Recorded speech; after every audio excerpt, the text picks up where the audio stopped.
The History of Capitalism by Ludwig von Mises. This article is excerpted from Chapter 21 of Human Action, the Scholar's Edition, and is read by Jeff Riggenbach. The history of capitalism as it has operated in the last 200 years in the realm of Western civilization is the record of a steady rise in the wage earner's standard of living.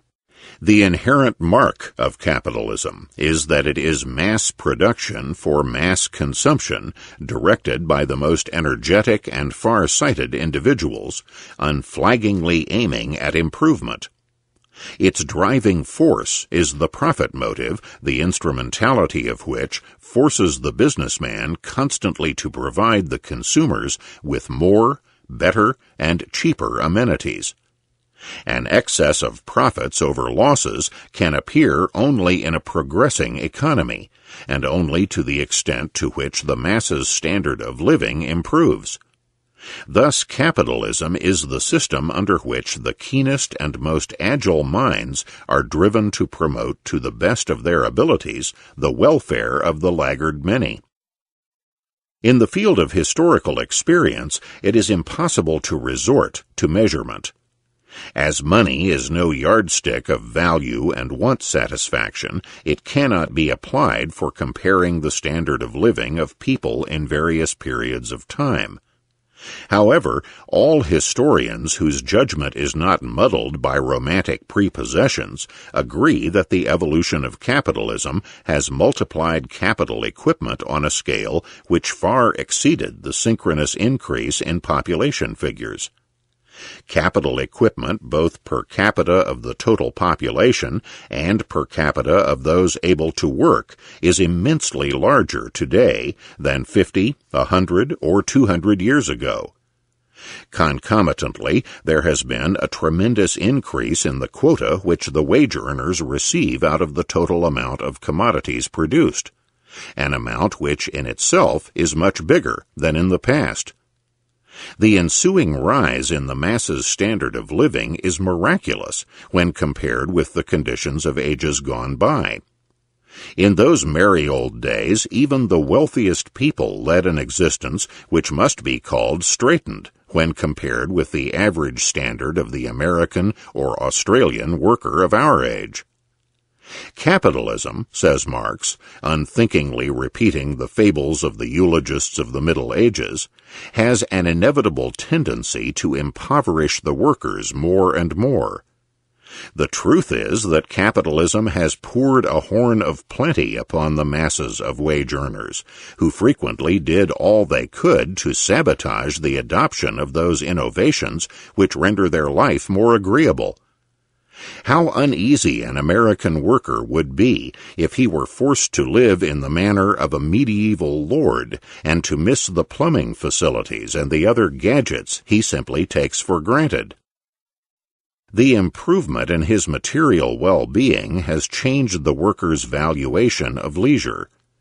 Better supplied with the amenities of life as he is, he sooner reaches the point at which he looks upon any further increment in the disutility of labor as an evil, which is no longer outweighed by the expected further increment in labor's immediate gratification.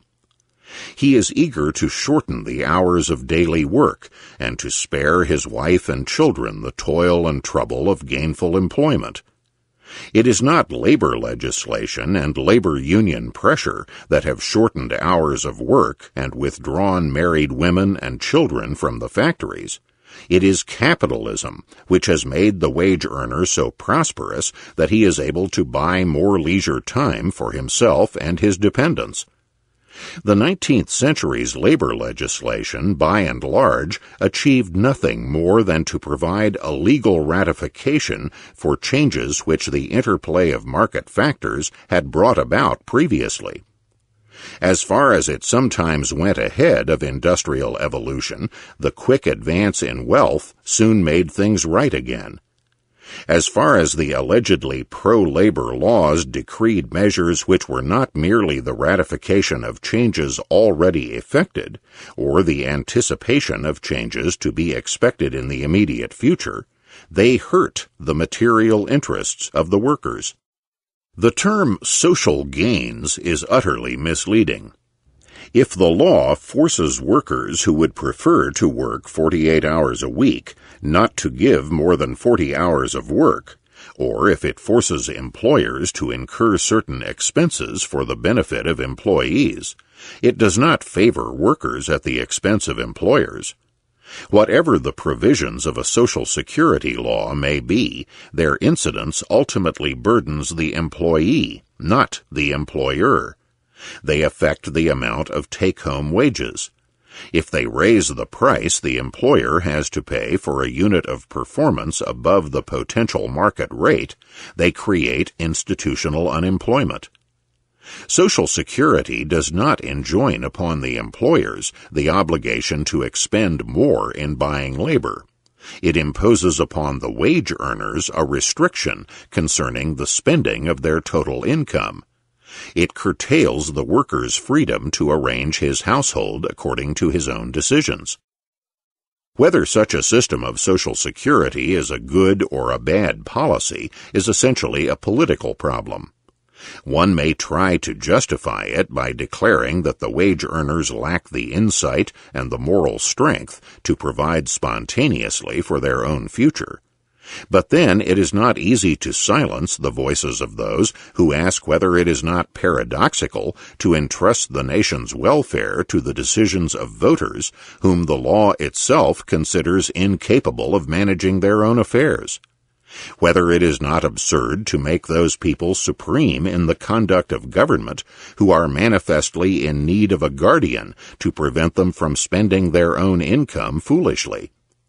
Is it reasonable to assign to wards the right to elect their guardians?